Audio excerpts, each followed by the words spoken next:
वाटप माझ्या वाढदिवसातर्फे करणार आहे.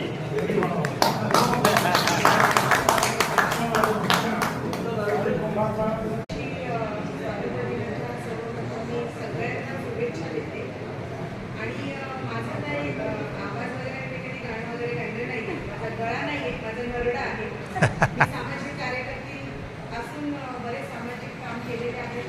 परंतु एक विशेष मी इथे माझ्या सामाजिक कार्याची सन्माननीय सगळ्या तुमच्या सगळ्यांसमोर एक नक्कीच मी मांडणी करेन की 25 वर्षापूर्वी मी देशाभिमान फेरी काढून म्हणजे 15 ऑगस्ट आणि 26 जानेवारी हे सगळे आपल्या देशासाठी साजरे करतात. परंतु 25 वर्षापूर्वी मला असा एक अनुभव आलेला की आपल्या देशाचा जो राष्ट्रध्वज आहे, आपला मान सन्मान स्वाभिमान हा रस्त्यावर तिकडे तिकडे पडलेला तुम्ही पाहिला असेल. बरेच लोक त्याची साक्षीदार सुद्धा असतील.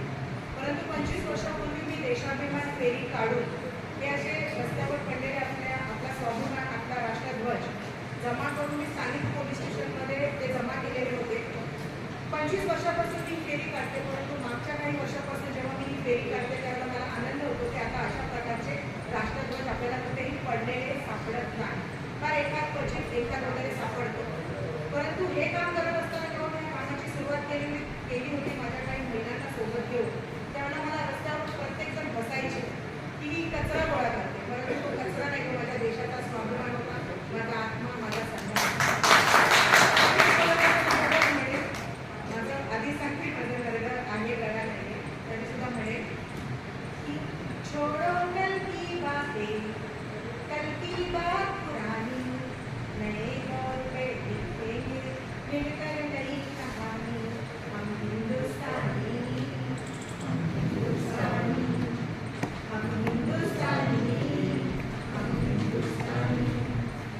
आज पुरानी जंजीरों को तोड़ चुके हैं, सेना का नया नाता जोड़ चुके हैं. नया रूप है, नई उमंग है, अब है नई कहानी. हम Hindustani. Thank you very much. मैं रिक्वेस्ट करूँगा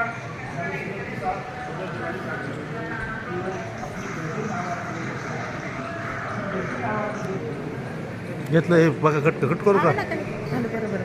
बरोबर सगळं त्यांचं करायचं आहे आपल्याला. ते आवाज कम कर. ठीक ठाक.